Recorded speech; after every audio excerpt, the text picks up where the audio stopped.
அன்பிற்குரிய சகோதர சகோதரிகளே,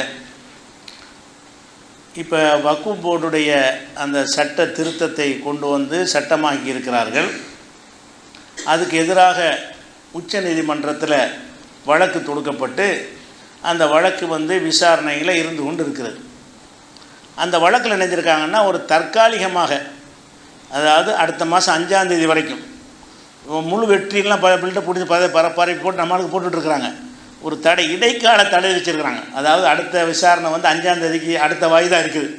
அந்த 5ஆம் தேதி வரைக்கும் இந்த 2 விஷயத்தை நீங்கள் செய்யக்கூடாது. அரசாங்கத்துக்கு என்ன செஞ்சுருக்காங்க, அந்த சட்டம் அப்படி இருக்கட்டும், இந்த 2 விஷயத்தை செய்யக்கூடாது. எந்த 2 விஷயம் செய்யக்கூடாது என்று கேட்டால், எந்த ஒரு முஸ்லீம் அல்லாதவரையும் மெம்பராக நியமிக்கக்கூடாது. அதான் மெயின் பாயிண்ட். வக்ஃப் வாரியத்தில் அது உறுப்பினர்களாக மத்தியில் உள்ள வக்ஃப் வாரியத்துக்கும் மாநில வக்ஃப் வாரியத்துக்கும் முஸ்லீம் அல்லாதவர் 2 பேர் கம்பல்சரியாக இருக்கணும். எம்எல்ஏ எம்பி இருக்கணும், முஸ்லீமாக இருக்கணும் அவசியம் கிடையாது. அப்படிங்கிற மாதிரியான ஒரு சட்டம் தான் நம்மளை பெருசாக பாதிக்கக்கூடியது. அந்த விஷயத்தை அறவே செய்யக்கூடாதுன்னு முதல்ல தடை உத்தரவு சொல்கிறாங்க. நீதிமன்றத்தில் நாங்கள் அடுத்த வாய்தாவோட நாங்கள் ஆதாரங்கள்லாம் சொல்கிறோம், எங்கள் வாதங்கள்லாம் வைக்கிறோம், அது வரைக்கும் தடை கொடுங்கன்னு கேட்குறாங்க. அதனால் இந்த தடை 5ஆம் தேதி வரைக்கும் தான். இந்த 5ஆம் தேதி வரைக்கும் என்ன செய்ய மாட்டான், வக்ஃப் போர்டில் இது இறுதி தீர்ப்பு கிடையாது, இப்படித்தான் இறுதி தீர்ப்பு வரும்னு சொல்ல முடியாது. தற்காலிகமாக 5ஆம் தேதி வரைக்கும் வக்ஃப் போர்டில் யாரையும் சேர்க்க மாட்டாங்க. இப்போ என்ன மாதிரி இருக்குதோ அதே மாதிரி இருக்குமே தவிர புதிதாக முஸ்லீம் அல்லாதவர்களை இதில் சேர்க்க மாட்டாங்க. அது ஒரு விஷயம். இன்னொரு விஷயம் தடை போட்டிருக்கிறாங்க. என்ன தடை போட்டிருக்காங்கன்னு கேட்டால், இந்த வக்ஃபுடைய சொத்துக்கள் இருக்குல்ல, அது 2 வகையாக இருக்குது. ஒன்று பேப்பர் ரெக்கார்டு அடிப்படையில் உள்ள வக்ஃப், அது அது நம்மளை விட்டு எப்பவும் போகாது, என்ன சட்டம் கொண்டு வந்தாலும் போகாது. இன்னொன்று என்னென்னு கேட்டால், பேப்பர் ரெக்கார்டெலாம் இருக்காது. அந்த காலத்தில் ராஜாக்கள் எழுதி கொடுத்துருப்பாங்க, 1000 வருஷமாக நம்மகிட்ட இருக்கும், 500 வருஷமாக நம்மகிட்ட இருக்கும், ஒரு 300 வருஷமாக இருக்கும். அப்போ நான் பேப்பராக இருக்கேன், பத்திர பதிவில் போய் பதிவு பண்ணி பத்திரம் காட்ட இயலுமா, அதுக்கெல்லாம் ரெக்கார்டு காட்ட முடியாது. பேப்பர் ரெக்கார்டு இருக்காது, அது நம்ம கையில் இருக்கும். முஸ்லீம்கள் கையில் என்ன இருக்கு, ஒரு 200 வருஷமாக இருக்கும், ஒரு 300 வருஷமாக இருக்கும், அதெல்லாம் வக்ஃபில் இருக்குது. இந்த விஷயத்துக்கு என்ன செய்கிறாங்கன்னு கேட்டால், அந்த கலெக்டர் என்ன செய்வாராம், கூப்பிட்டு கேட்பாராம். நாகூர் தர்காவை கூப்பிட்டு, இந்த தர்கா உங்கள் பேரில் உங்களுக்கு பத்திரத்தை எடுத்துருவாங்கன்னு கேட்பார். அவன் என்ன பத்திரத்தை கொண்டு வருவான், அப்போ இது பத்திரம் கேட்க முடியாது. ஒரு 500 வருஷம் கீழக்கரை ஜும்மா மசூதி எடுத்துக்கிட்டு, அது ஜும்மா மசூதி உங்கள் பள்ளிவாசல்னு சொல்கிறீங்க, அதுக்குரிய பத்திரத்தை கொண்டு வாங்கன்னா என்ன பத்திரம் கொண்டு வருவாங்க, அப்போ இது பத்திரம்லாம் பத்திரம் இல்லாத காலத்தில் நம்மகிட்ட இருந்துக்கிட்டு இருக்குதே.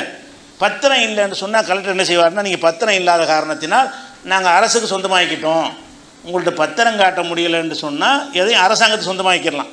எந்த சொத்தாக இருந்தாலும் பத்திரத்தை கொண்டாந்து காட்டணுங்க. நாங்கள் பைத்தியக்காரன் தான் சட்டத்தை போடுவான்.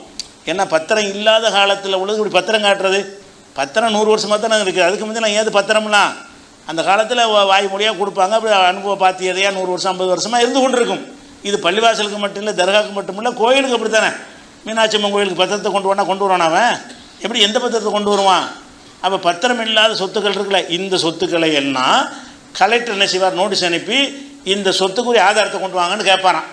அந்த புது சட்டத்தில் என்ன ஆதாரத்தை கொண்டு வருவான், ஒன்றுமே இருக்காதுங்க, ஆதாரம்லாம் கிடையாதுங்க. ஆதாரம் இல்லையில் இன்னையிலேருந்து இந்த அரசாங்கத்துக்கு நாங்கள் எடுத்துக்கிட்டோம், இத்தனை 200 ஏக்கர் இந்த அரசாங்கத்துக்கு சொந்தம், இந்த பில்டிங் அரசாங்கத்துக்கு சொந்தம், இந்த கபூர்ஸ்தான் அரசாங்கத்துக்கு சொந்தம்னு சொல்லி அப்படி எடுத்துக்கிறதுக்கு புது சட்டத்தில் அந்த கலெக்டர் முடிவெடுக்கலான்னு வச்சுருக்கிறாங்க. எதுக்கு நீங்கள் பத்திரம் காட்ட முடியலையோ அந்த மாதிரியான வக்ஃபுகளாக இருக்குமே, ஆனால் அதையெல்லாம் அரசு கலெக்டர் மூலமாக எடுத்துக்கிறோம்னு சொல்லி இருக்குது.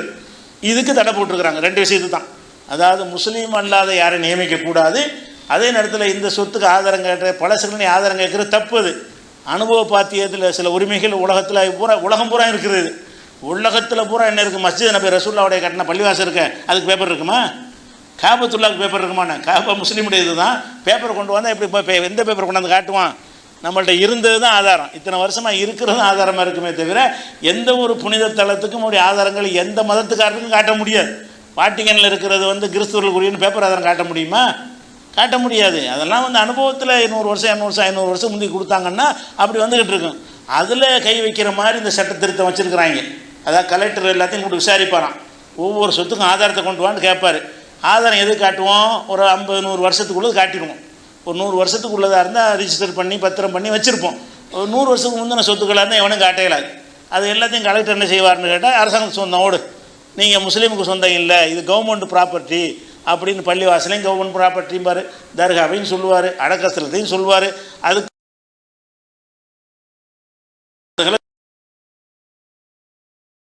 சொல்லுவோம், எல்லாத்தையும் வந்து கவர்மெண்ட் எடுத்துக்கிறோம்னு சட்டம் இருக்குது. அதையும் நீங்கள் 5ஆம் தேதி வரைக்கும் செய்யக்கூடாதுன்ட்டார். அது 5ஆம் தேதி வரைக்கும் இடைக்கால தடை. 5ஆம் தேதிக்கு நாங்கள் எங்கள் வாதத்தை வைக்கிறோன்னு கவர்மெண்ட் கேட்டுக்கிட்டாங்க. அதனால் வெற்றியாக ஆகும்னு எல்லாம் பில்டப் போட்டு என்ன செய்யக்கூடாது, ஏற்கக்கூடாது. இது ஆரம்ப கட்டம். இடைக்காலத்தில் ஒரு தடை விதிச்சிருக்கிறாங்க. அதுக்கு பிறகு இது எப்படி போகும்?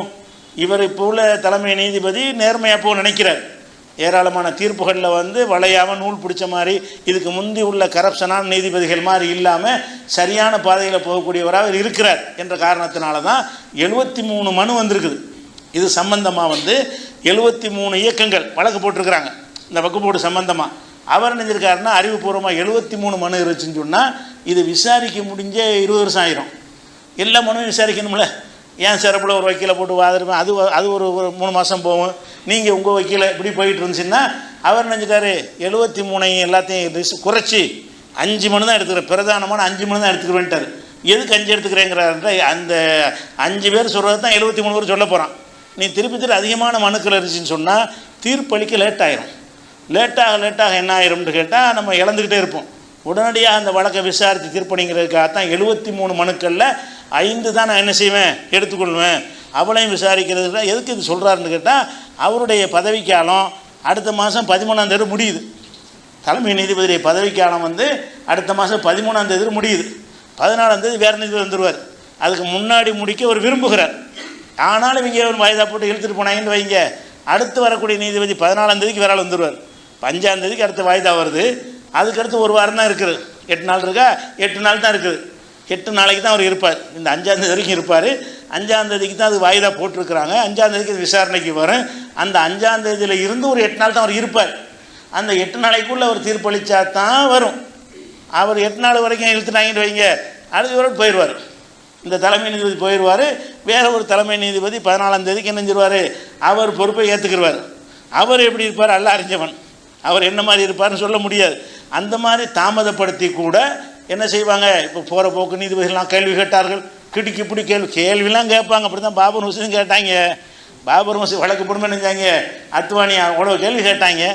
ஆனால் பிறகு தீர்ப்பு என்னமாச்சு, சும்மா கருத்து விசாரணை கோர்ட்டில் என்னதுனா சொல்லுவாங்க. அதனால தீர்ப்பு இறுதி தீர்ப்பு வர்றது. அதனால் வந்து நம்ம ஜெயிச்சிட்டோன்னு இருமாப்பாக இருந்துட முடியாது. இன்னும் தலைக்கு மேலே கத்தி தொங்கிக்கிட்டு தான் இருக்குது. அதனால் வந்து இந்த இடைக்காலத்தில் தடை வச்சுட்டாங்க. இந்த இடைக்காலத்திலேயே இன்னும் 2 வாரத்துக்கு நீடிக்கிறேன்னு சொல்லலாம், அல்லது அப்போவே ஃபினிஷ் பண்ணி முடிக்கலாம். சீக்கிரம் முடிக்க தான் முயற்சி பண்ணுறார் தலைமை நீதிபதி. ஆனால் அவருடைய பதவிக்காலம் முடியும் கட்டத்தில் இந்த வழக்கு இப்போ வந்திருக்குது. பதவி முடிகிற ஒரு காலத்தில் இருக்குது. அடுத்த நீதிபதி 1 வருஷம் தான் இருப்பார்.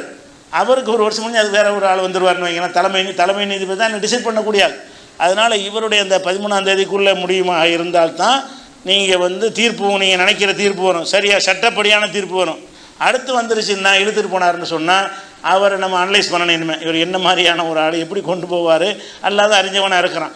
எந்த தீர்ப்புனாலும் அழிப்பாங்க. நம்ம பார்க்குறோம், ரூபா நோட்டு செல்லாதுங்கிற தீர்ப்புலாம் வந்து சரின்னு சொல்லக்கூடிய நீதிபதிகள் தானே இருந்தாங்க.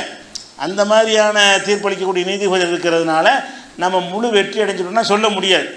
நமக்கு அந்த ஆபத்து விலகிருச்சுன்னு சொல்ல முடியாது. வக்குஃபுக்கு எதிரான அந்த இது வந்து விலகவில்லை. தற்காலிகமாக 1 வாரத்துக்கு 2 வாரத்துக்கு இணைஞ்சிருக்குது, ஒன்றும் செய்ய மாட்டாங்க, 2 வாரத்துக்கு கை வைக்க மாட்டாங்க, அவ்வளோதானே தவிர அதுக்கு பிறகு இது இன்னும் 2 வாரத்துக்கு நீடிக்கலாம். அப்படி இறுதி தீர்ப்பாக வரும்போது தான் நம்ம என்ன செய்யணும், நம்ம வெற்றி, அதுக்கு வெற்றி, இவருக்கு வெற்றி, அவருக்கு வெற்றி கொண்டுட்டு முகநூல் பூரா பரவிக்கிட்டே இருக்கிறது. இப்படி நினச்சிங்கன்னா நீ போராட்ட குணம் போயிடும். என்ன எதார்த்தம் அது விளங்கிக்கிறணும். இன்னும் வெற்றிலாம் வரல. தற்காலிகமாக வந்து 5ஆம் தேதி வரைக்கும் ஒன்றும் செய்ய மாட்டாங்க, அவ்வளோதானே தவிர அந்த சட்டம் அப்படியே தான் இருக்கிறது என்பதை ஒரு தகவலுக்காக பதிவு செய்தோம். அஸ்ஸலாமு அலைக்கும்.